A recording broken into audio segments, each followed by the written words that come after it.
Hey guys, it's Matt here. Now I'm going to be unboxing the Ike Amiibo that came out on the 29th of January in Australia. And yeah, now this was actually the hardest Amiibo to get in Australia that I know of, mainly because most stores that got Ike only had 4 in stock or something like that. I was lucky enough to get one, so I'm really grateful. And yeah, so here's the back that if anyone's interested.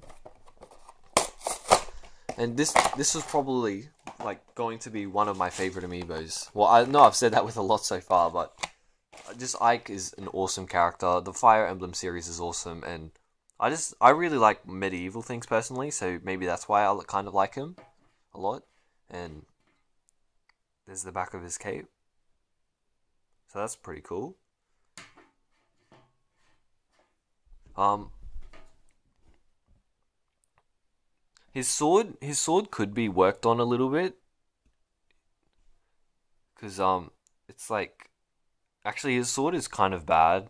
It's just like it's random indents in it, so it's pretty like kind of average. But the rest of the amiibo is really nice, and yeah, I like his hair as well. Yeah, that's the Ike amiibo, and I'll definitely be leveling him up to level 50 in Smash Bros. And probably feeding him most of my equipment. I've already done that with Marth, so yeah.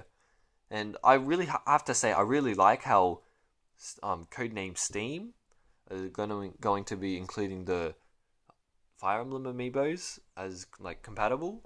And like originally with codename Steam, I wasn't interested in that game, but when I found out that if you scan your amiibo, like any of the Fire Emblem amiibos will appear in the game, and then you can use them as playable characters, and I just think that's awesome because well, it's also by Intelligent Systems, so I guess that's why they did something like that, kind of like a cameo.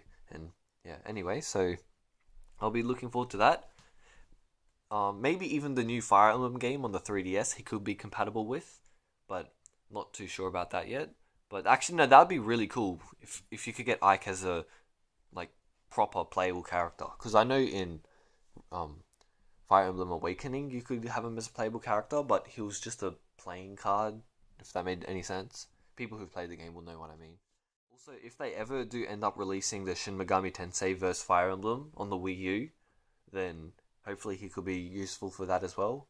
But there are some rumors going around that the Fire Emblem times Shin Megami Tensei is actually the 3DS Fire Emblem now because it's called Fire Emblem If, and there's a game called Shin Megami Tensei If. So I don't know, it's a bit too similar. Like the coincidences are a bit too much. So who knows at this point in time? We'll only find out later in the future. Anyway, that sounds really cheesy. Thank you for watching, guys, and I'll see you later.